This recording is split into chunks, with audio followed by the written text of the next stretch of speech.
Of all of the cinematic tropes, the one that has really stood the test of time is that of a piano being dropped from a great height onto something or someone.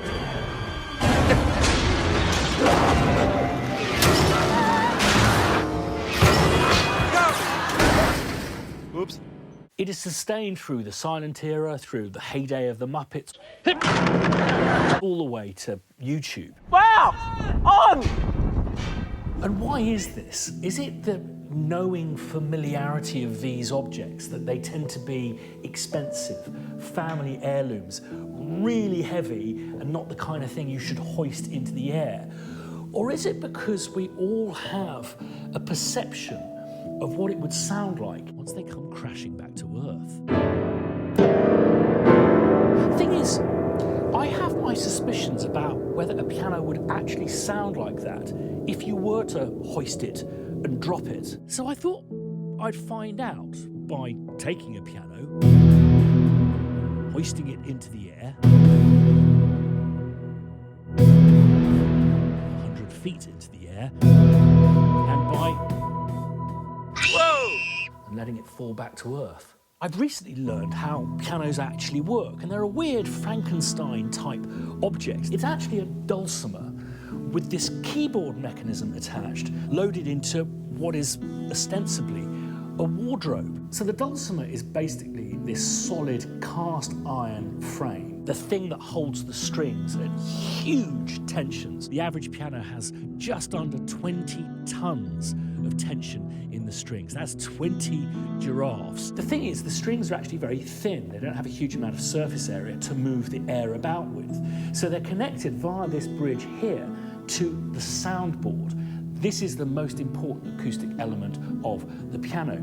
It's a huge sheet of wood, which you can see under the strings here, which is also held quite taut in a dome shape called a crown. So my fear is, by disrupting these key features, the strings being held at great tension, being attached to a bridge, being attached to a soundboard, and the soundboard being intact, the piano's not going to behave like a piano anymore. And what could cause this disruption? Well, I think dropping it from 100 foot probably would.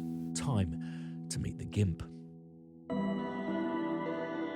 A vintage Broadwood made especially for John Cuthbertson and Sons in Glasgow in 1900 and frozen to death. This beast has had the shit played out of it, has really seen better days, and was about to be thrown onto a tip. We felt it only appropriate to rescue it and see this piano off with more of a dignified bang.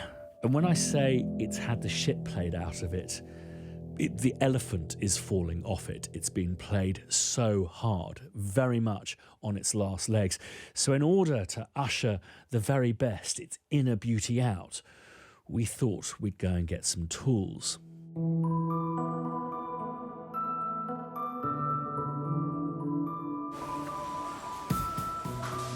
Tin snips. Yeah, that sounds good. And I think we're going to need some safety goggles as well. Just thinking more. And I have the sense I can do something with this too. We definitely need some goggles. Get a bag as well. So all we need now is a place to record it.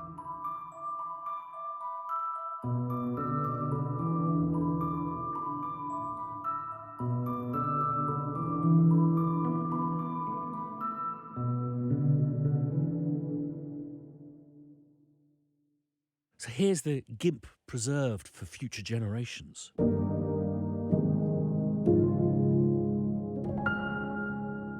Has a mellow, endearing quality. But we also saw this as an opportunity to carry out some experiments, doing things that you wouldn't nor shouldn't do with a piano, including giving it a good flanneling.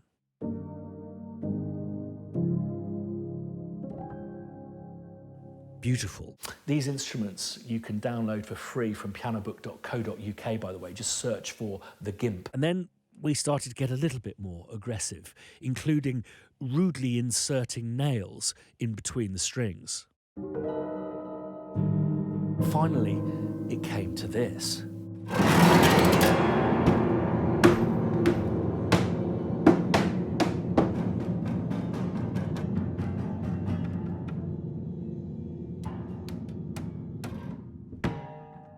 So after a day of cruel torture, we decided to put the GIMP out of its misery, hoist it up 100 feet in the air and find out for once and for all, what does a piano actually sound like when it falls back to earth?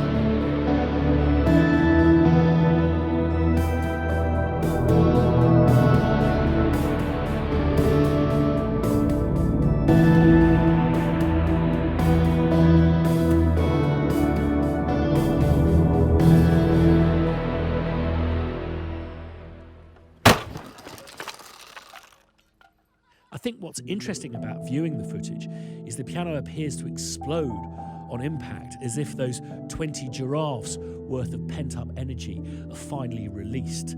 The resonance in the strings, the soundboard destroyed in an instant, making the sound of the piano landing not what we expected, but more of a... But I guess, like many cinematic tropes, there's a bit of artistic license. When you punch someone in the face, it doesn't sound like this. Candles aren't loud, and nightclubs aren't quiet. Where you been? You were supposed to be here at midnight. Girl, you can't rush perfection. And pianos, well, when you drop them, they just splat.